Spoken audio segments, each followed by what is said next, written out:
Welcome back. Thank you for staying with us. MC Izai Hall is paying tribute to cultural icon Joyce Ogies, who was found dead inside her home on Thursday. The performer and music educator made a significant contribution to arts, culture, and education throughout the years. Tribute to the late Joyce Ogies.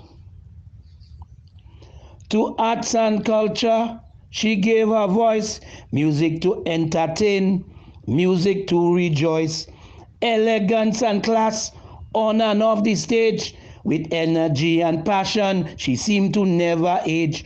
Who can forget the music program in every school? And on the netball court, Miss Joycey did rule. That you are Nora voice will now rest in peace. Let's all honor the memory of the late Joyce Ogies. May she rest in peace.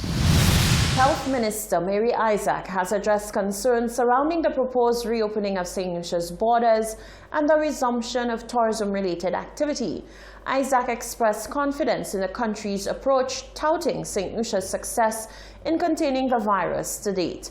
However, she says an unforeseen challenge has arisen with the ongoing water crisis, and says assessments must be made to ensure ample water is available to support the sanitation requirements of hotels before they are allowed to open. Shaka Wooding reports. A variety of concerns have been voiced by members of the public following the government's announcement of a phased approach to the reopening of the island's tourism sector beginning June 4, 2020. Speaking on Hot 7 TV's The Hot Seat program, Minister for Health Mary Isaac sought to assure the public that the reopening of borders to tourism activity is being carried out in a manner that is dynamic to the COVID-19 situation. This is a new virus and nobody knows what to expect. We approach it from one day to the next. The situation on the ground is very dynamic. So as such, we have to look at the experience of our country and then decide on what it is that we are going to do. So right now, we have closed our borders, we have gone through curfews, and we have taken all the necessary measures to protect the St. Lucian public. We are at a point right now where we have 0 positive cases on island, and this has been ongoing for a while. So now we are saying, on a step-by-step basis, we are opening gradually, and we are taking our time to do so, observing all the necessary protocols. Isaac reveals that special considerations are also being made surrounding the impact that a reopening of hotels could have on the already diminished water supply. She says discussions are ongoing with stakeholders to determine how many hotels, if any, can be supported by WASCO at this time. We are monitoring everything that we are doing right now. We are looking at, how many hotels are we going to allow to reopen? And all of that depends, of course, on us getting advice on the people who are responsible for our water systems. Now, if they are able to say to us, it's okay to do so, then we move along. Isaac says due to St. Lucia's success with treating patients and preventing widespread infection, she is confident that tourism activity can resume at this time. She underscored the resumption will also be of economic significance, as thousands could return to work in various facets of the tourism sector. It is critical at this stage for us to continue to open up so that people go back to work, so that we continue to create the environment where our economy will thrive and survive. Because we cannot allow people to remain without work for so long. Government has no money to support so many people who are out of work. And we just have to start looking at the new norm and start to find out ways and means of living with COVID. The health minister underscored that the reopening is still subject to change as the government continues to assess the global situation and resurgence trends. Jacka Wooding, Hot 7 News. As countries around the world consider when and how to ease restrictions, attention is being focused on the best ways to avoid second or even third waves of COVID-19 infections. Here's more in this BBC report. Will there be a second wave of COVID-19 infections? Well, history certainly warns us to be on our guard. As far back as the Middle Ages, the Black Death came in waves. So too did later outbreaks of bubonic plague. A century ago, it was Spanish flu that devastated populations. And while exact numbers are hard to come by, it's generally agreed that the second wave of the pandemic killed substantially more people than the first.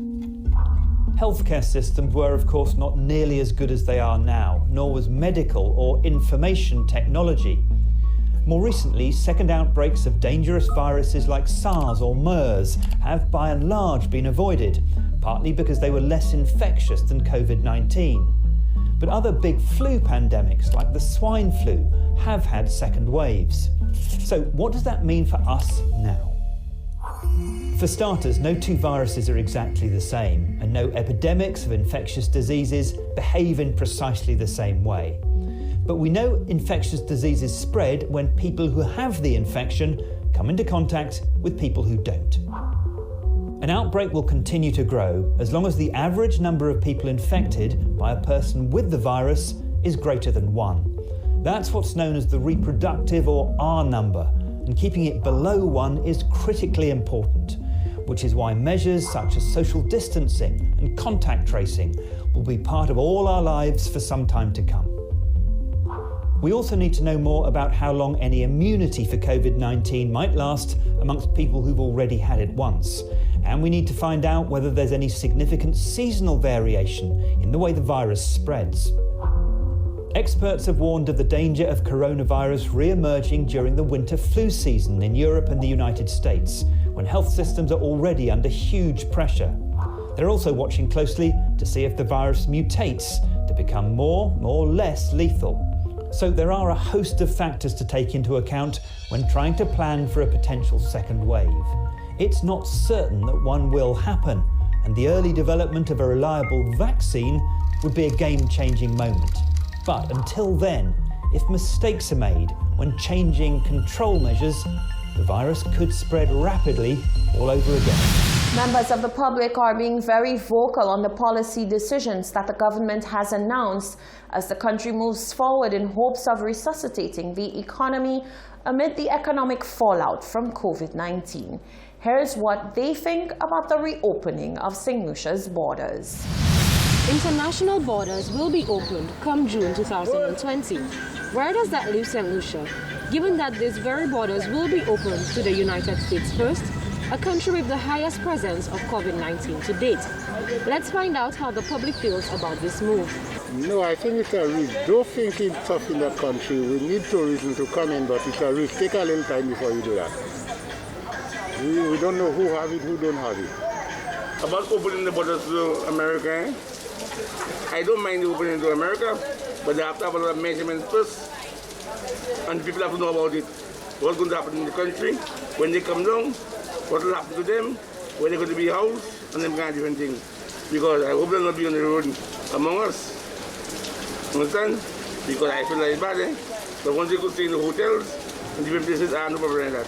Yeah, well, basically what I'm saying there right now, opening the borders for tourists, and again, you find that when them tourists come in there again, they won't be tested. That is a big problem, my brother. And I believe that thing is murder. I don't know what the man's so quick about to open up borders and things like that. Because you see, opening the borders, there is a big risk. And St. Lucians have to understand that them kind of things them fellas doing, it's injustice, or unjust rather. Because as far as I see it, that man only watching at the interest of the hotels and them kind of things. He don't have the interest of the people at all.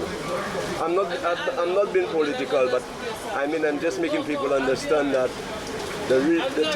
understand the reality to it. We're not ready to open up no borders. I agree with it because a lot of people in St. Lucia are depending, including me, are depending on the tourism. So what I feel, the 48 hours is too, they should give them at least, they should come on the airport and test the people before they come to St. Lucia. 48 hours is too much because some people can be infected after the 48 hours.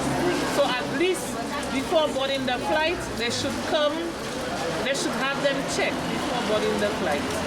And they can open. America has 52 states and we need the people. We depend on tourism.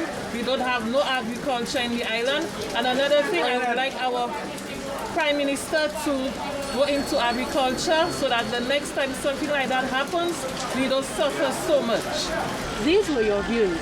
Hot 7 will continue bringing you updates on the reopening of the country's borders as they become available. Reporting for Hot 7 News, I am Janet Gonzalez. Economic Development Minister Guy Joseph has responded to the persistent claims from the opposition and concerned citizens of the South that the government basically sold out Viewfort to DSH investors. Economic Development Minister Guy Joseph is calling on people to be practical and realistic before they oppose things simply for opposing's sake. He says claims that the government has bent over backward to facilitate the Desert Star Holding DSH investors are far from the truth. I want to be clear. No road was built for DSH. No garbage dump was closed for DSH. Does DSH benefit from it? Yes. Now that's the difference. Joseph says the location of the landfill was always problematic, but he claims that detractors of the government are spinning facts. He points to an environmental impact study for the Makote mangrove, which revealed that there was seepage from the landfill into the mangrove. The evidence is that the same National Trust and environmental people and everybody who conveniently says one thing, they knew about the seepage, they knew what was happening there, and there were already plans that the garbage dump is badly located. If you want to develop Viewfort, you have your international airport, you have the George Odlum Stadium, now being used as the St. Jude Hospital. You have all that prime property that can be developed, and you want a garbage dump in the middle of it. If the garbage dump was closed for DSH, that's the greatest blessing that Viewfort received. And I have no fear in saying that. Joseph says the assessment of merit of government projects through political lenses is the problem. Objective assessments, he says, could only lead to one logical conclusion. Is the closure of the garbage dump a good thing because of the location? The answer is yes. Is the relocation of the road a good thing? Yes. So let's say the road cost you, and from what I know, that road was a design, finance, construct project. So that road has not even been paid for from what I know. I am subject to correction on this, but as far as I know, that road was designed and is being paid under the design, finance, construct proposal. So there's nothing unbecoming of these projects. Joseph says DSH has been attacked and maligned, and unjustifiably so. He stated that it is not fair to attack foreign investors on the basis of partisan politics. You're watching the Hot 7 TV Nightly News. Stay with us. There's more coming up after the break.